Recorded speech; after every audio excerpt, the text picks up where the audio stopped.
বিক্রমপুরের ঐতিহাসিক বিবিখানা পিঠা। পিঠার কালারটাও যেমন হয়েছে, পিঠা কিন্তু খেতেও অসাধারণ মজা হয়েছে। আমি পিস পিস করে কেটে নিচ্ছি। আসসালামু আলাইকুম, বৃষ্টি ব্লগ অ্যান্ড রেসিপি থেকে আমি বৃষ্টি বলছি। সবাই কেমন আছেন? আশা করি নিশ্চয়ই ভালো আছেন। আমি আলহামদুলিল্লাহ ভালো আছি। আমার ভিডিওটি যে যেখান থেকে দেখতেছেন কাছে দূরে তাদের অসংখ্য ধন্যবাদ। ভিডিও দেখার সময় একটা লাইক দিয়ে ভিডিও দেখবেন, ফুল ওয়াচ করবেন। আমার ইউটিউব চ্যানেলটা সবাই সাবস্ক্রাইব করবেন। নরম তুলতুলে বিবিখানা পিঠা, স্বাদেও অতুলনীয়। তো মূল রেসিপিতে চলে আসলাম। এখানে আমি 1 কেজি গরুর দুধ নিয়েছি। তো দুধটা জাল দিয়ে ঘন করে হালকা গরম অবস্থায় নিয়ে নিলাম। একদম যে গরম তা না। তারপর দিয়ে দিলাম খেজুরের গুড়। এখানে 1 কাপ খেজুরের গুড় দিয়েছি। খেজুরের গুড়টা দুধের সাথে ভালো করে মিশিয়ে তারপর দিয়ে দিলাম 1 বাটি চালের গুঁড়া। তো স্টিলের বাটির 1 বাটি চালের গুঁড়া দিয়েছি। আবারও 1 বাটি দিয়ে দিলাম। আমি চালের গুঁড়াটা বারে বারে দিচ্ছি, একসাথে দিইনি। এখন দিয়ে দিলাম আটা, 1 বাটি আটা। এখানে ময়দা দিতে পারেন, ময়দাও দিতে পারেন। তো আমি আটাটাই দিয়েছি।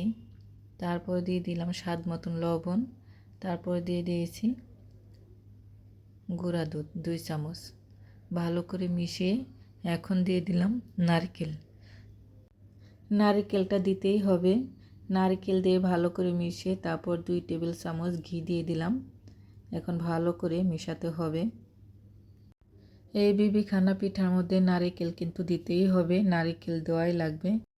আর 1 বাটি আটা দেওয়া হয়েছে, আটা কিন্তু দিতেই হবে। চালের গুঁড়া দা পিঠা বানালে পিঠা কিন্তু একটু শক্ত হয়, আর আটা দিলে পিঠাটা একটু নরম হবে, সফট হবে। তো আমি এটা মেশানোর পরে আধা ঘন্টার জন্য রেখে দিয়েছিলাম। আধা ঘন্টা পর তারপর ভালো করে নেড়ে চেড়ে মিশিয়ে এখন আমি এই বাটিতে দিয়ে দিলাম। বাটিতে আগে আমি একটু ঘি ব্রাশ করে দিয়েছিলাম যেন একদম লেগে না যায়। সরাসরি কিন্তু চুলায় বসাইনি, চুলার উপরে একটা আমি কড়াই বসাইছি। তারপর পিঠার বাটিটা বসাইয়ে তো রাইস কুকারের ভাতের পাতিলটা উপর দিয়ে ঢেকে দিলাম। তো এখানে কিন্তু এই পিঠা হতে 1 ঘন্টা সময় লাগে, কারো একটু বেশি কম লাগতে পারে। পিঠা যদি বেশি হয় তো সময়টা আরও একটু বেশি লাগতে পারে। আমার পিঠা হয়ে গেছে। আমি একটা কিন্তু কাঠি দিয়ে দেখলাম হয়েছে কি না।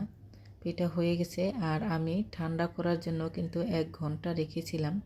দেখেন কত সুন্দর হয়েছে পিঠা, কালারটাও কিন্তু খুব সুন্দর হয়েছে। আমি এখন পিস পিস করে কেটে নিচ্ছি। আমার ভিডিওটি যদি ভালো লাগে লাইক কমেন্ট করবেন, শেয়ার করবেন। ইউটিউব চ্যানেলটা সবাই সাবস্ক্রাইব করবেন। আমার রেসিপিগুলো কেমন লাগে আপনাদের সুন্দর মতামত কমেন্টে জানাবেন। আর ফেসবুক পেজটা যারা দেখতেছেন প্লিজ আমার ফেসবুক পেজটা সবাই ফলো দেবেন।